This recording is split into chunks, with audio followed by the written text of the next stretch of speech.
So now we're going to talk about the 6 principles of intent-based leadership. And the first principle that I want to talk about is achieve excellence, don't avoid errors.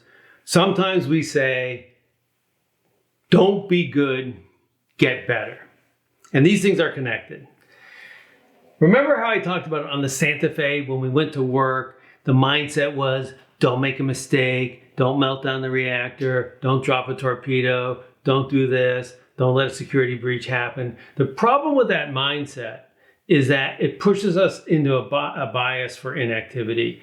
The idea that we're going to come to work and not make any mistakes triggers our defensive mindset, and we say, oh, well, the best way to do it is not make any decisions, and we get a bunch of risk-averse people. And then when something dramatic happens and the organization needs to change or adapt, or we want new ideas, they're not there.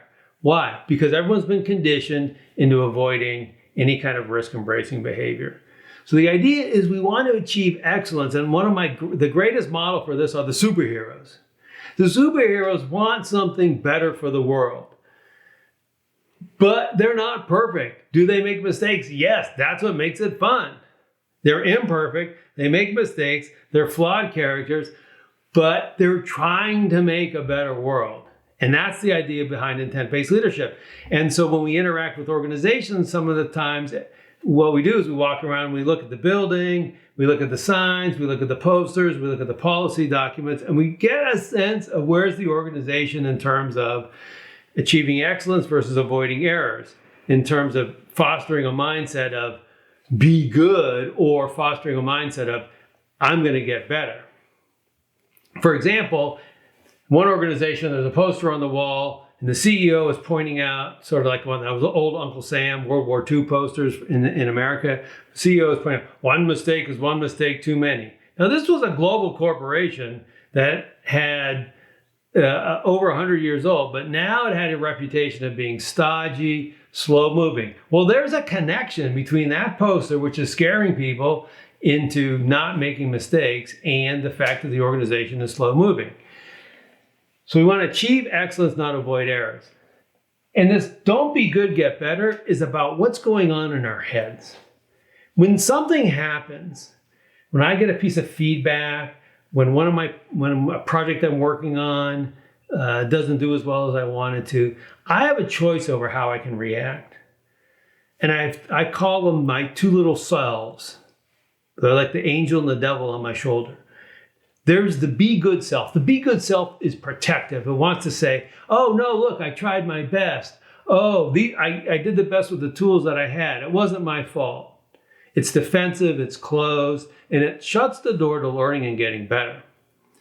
What we want to do is invoke the get better self. The get better self says, hey, give me your feedback. Yeah, even though I made those decisions, if I had known everything I know now, I would have made it better.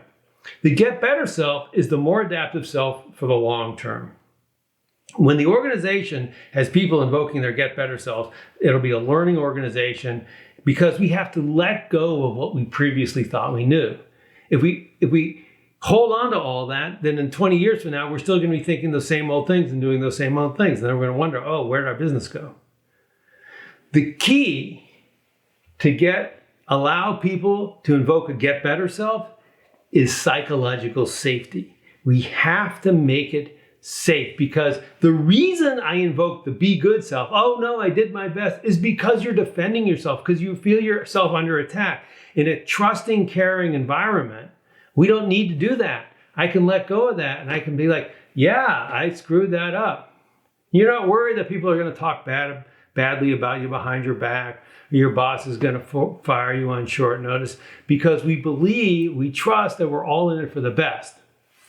So principle number 1, achieve excellence, not avoid errors, and invoke the get better self, not the be good self.